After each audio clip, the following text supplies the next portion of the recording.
Assalamualaikum warahmatullahi wabarakatuh. Perkenalkan, nama saya Juwita Permatasari, NPM 1911080331, Prodi Bimbingan dan Konseling Pendidikan Islam. Di sini saya akan menjelaskan tentang karakteristik perilaku sosial siswa. Nah, di sini ada perilaku ideal. Perilaku ideal yang dimaksud adalah yang bersumber dari kesadaran dirinya sendiri atau kemauan nuraninya, dan bukan dari peraturan, peran, dan kekuatan lainnya. Sebab perilaku yang terbentuk dari faktor eksternal biasanya perilaku yang dimaksud tidak ada lagi. Maka perilaku yang melanggar juga akan berubah. Mereka yang berwatak tidak jujur akan kembali tidak jujur.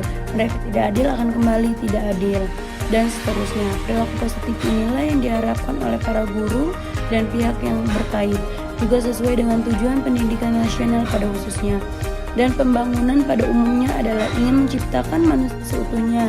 Maksudnya manusia yang lengkap, selaras, dan serasi serta seimbang dalam perkembangan segi kepribadiannya.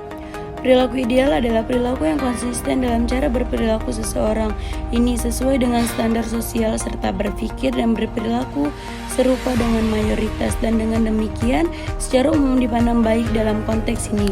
Perilaku ideal juga merupakan perilaku yang diharapkan atau sesuai dengan situasi yang melibatkan kemampuan untuk menyesuaikan diri dengan lingkungannya, mengelola atau mengendalikan emosi, mampu bekerja dengan memuaskan, serta perilaku ideal juga merupakan perilaku yang diharapkan atau sesuai dengan situasi yang melibatkan kemampuan untuk menyesuaikan diri dengan lingkungannya, mengelola atau mengendalikan emosi, mampu bekerja dengan memuaskan, serta selanjutnya ada perilaku bermasalah. Perilaku bermasalah adalah perilaku yang tidak biasa atau melanggar standar masyarakat yang berlaku dan umumnya dipandang buruk. Penyimpangan bisa didefinisikan sebagai setiap perilaku yang tidak berhasil menyesuaikan diri dengan kehendak masyarakat atau kelompok tertentu dalam masyarakat. Nah, penyimpangan adalah perbuatan yang mengabaikan norma, dan penyimpangan ini terjadi jika seorang atau sebuah kelompok tidak mematuhi patokan. Di sini ada contoh perilaku penyimpangan yang kerap kali terjadi. Yang pertama, bolos sekolah karena malas belajar. Yang kedua, sering bertengkar baik dengan orang lain atau orang tua. Yang ketiga, gemar merusak atau mencuri fasilitas umum. Keempat, merokok dan mengonsumsi minuman beralkohol. Nah, cara mengatasi dan merawat anak berperilaku menyimpang ini, yang pertama, perbanyak waktu luang dengan anak. Kedua, buat jadwal harian anak.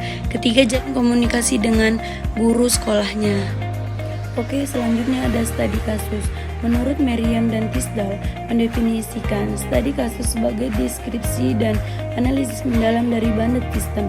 Sebuah studi kasus penelitian bertujuan untuk menguji pertanyaan dan proses dan kategori yang secara bersamaan dapat dikenali khas dan unik, sehingga diperlukan detail yang cukup untuk memberikan gambaran tentang sebuah kasus. Kesimpulannya, perilaku siswa di kelas banyak dipengaruhi oleh kualitas pembelajaran. Guru menguasai banyak faktor yang mempengaruhi perilaku siswa. Banyak faktor sosial yang mempengaruhi belajar siswa yang berpengaruh terhadap perilaku siswa, khususnya dalam proses pembelajaran. Untuk itu, guru-guru juga perlu secara kritis berefleksi terhadap apa yang terjadi dalam kelas, karena perilaku siswa seringkali hasil reaksi dan faktor-faktor di dalam sekolahnya. Guru perlu berefleksi tentang lingkungan belajar yang telah mereka ciptakan, dan apakah lingkungan tersebut melibatkan semua anak secara aktif dan bermakna.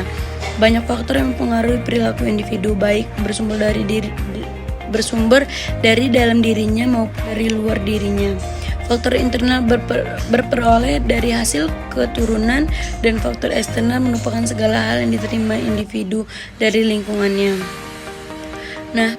Nah, banyak faktor yang mempengaruhi perilaku siswa, khususnya yang berpengaruh terhadap belajar siswa di sekolah, baik itu dari segi kognitif, afektif, fisikomotorik, dan diwujudkan dalam. Sekian dari penjelasan saya. Apabila ada kesalahan, saya mohon maaf. Kepada Allah saya mohon ampun. Saya akhiri. Assalamualaikum warahmatullahi wabarakatuh.